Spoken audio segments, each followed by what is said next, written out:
Kochi biennale കലാകാരിയായ വിദേശ വനിതയ്ക്കെതിരെ ലൈംഗിക അതിക്രമം നടത്തിയെന്ന പരാതിയിൽ കേസെടുത്തിരിക്കുകയാണ് പോലീസ്. തായ്വാൻ പൗരയായ യുവതിയുടെ പരാതിയിൽ മുംബൈ സ്വദേശിക്കെതിരെയാണ് കേസെടുത്തത്. 3 ദിവസം മുൻപ് നടന്ന അതിക്രമത്തിൽ ഇമെയിലായാണ് കൊച്ചി സിറ്റി പോലീസ് കമ്മീഷണർക്ക് പരാതി ലഭിച്ചത്.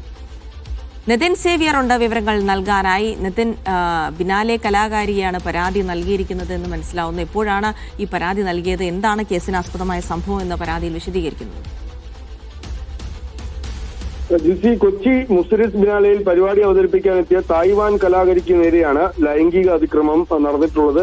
യുവതിയുടെ പരാതിയിൽ നവി മുംബൈ സ്വദേശിയായ സുമിത് കട്ടാരെ എന്ന വ്യക്തിക്കെതിരെയാണ് ഇപ്പോൾ കൊച്ചി സിറ്റി പോലീസ് കേസെടുത്തിട്ടുള്ളത്. കമ്മീഷണർക്ക് ഇമെയിലായി ലഭിച്ച പരാതിയുടെ അടിസ്ഥാനത്തിലാണ് ഇപ്പോൾ നടപടിയെടുത്തിരിക്കുന്നത്. സുമിത് ബിനാലെ കാണാനെത്തിയതാണോ, ബിനാലയുടെ ഭാഗമാണോ എന്ന കാര്യം അന്വേഷിക്കുന്നുണ്ട്. ജനുവരിയിലാണ് ഈ കൊച്ചിയിലെത്തിയ സംഗീതജ്ഞ കൂടിയായ തായ്വാൻകാരി വിവിധ വേദികളിൽ കലാപരിപാടികൾ അവതരിപ്പിച്ചത്. അതിനുശേഷം ഇവർ സുമിത്ത് 18-ാം തീയതി ഇവരെ സുമിത്ത് വന്ന് പരിചയപ്പെടുകയായിരുന്നു. രാത്രി മദ്യപിക്കാൻ ക്ഷണിക്കുകയും ചെയ്തു. പക്ഷെ താൻ നിരസിച്ചുവെന്നും ഇയാൾ പുറകെ നടന്ന് തന്നെ ശല്യം ചെയ്യുകയായിരുന്നുവെന്നുമാണ് ഈ പരാതിയിൽ പറയുന്നത്. അതിനുശേഷം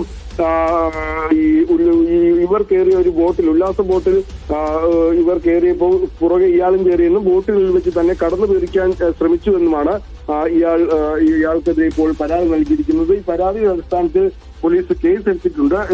ഈ സുമിത്ത് കൊച്ചി വിട്ടു എന്നാണ് നിലവിൽ പോലീസ് മനസ്സിലാക്കുന്നത്. ഇയാളെ നോട്ടീസ് നൽകി വിളിപ്പിക്കാനാണ് നിലവിൽ പോലീസ് തീരുമാനിച്ചിരിക്കുന്നത്. ഇയാൾ ബിനാലയുടെ ഭാഗമാണോ അതോ അല്ലെങ്കിൽ ബിനാലെ കാണാൻ വന്നതാണോ എന്ന കാര്യത്തിൽ പോലീസിന് ഒരു വ്യക്തത വന്നിട്ടില്ല. ഏതായാലും തായ്വാൻ സ്വദേശിയായ യുവതി ഇവരുടെ പരാതിയിൽ ഒപ്പിട്ട് വാങ്ങിയ ശേഷം ഇയാൾക്ക് നോട്ടീസ് അയക്കാനാണ് നിലവിൽ പോലീസ് തീരുമാനിച്ചിരിക്കുന്നത്. ഒപ്പം വിദേശത്തുള്ള യുവതിയുടെ മൊഴി രേഖപ്പെടുത്താനും തീരുമാനിച്ചിട്ടുണ്ട്. ഇവർ ഈ സംഭവത്തിന് ശേഷം തിരികെ തായ്വാനിൽ പോയ ശേഷമാണ് കമ്മീഷണർക്ക് ഇമെയിലായി പരാതി അയച്ചിട്ടുള്ളത്.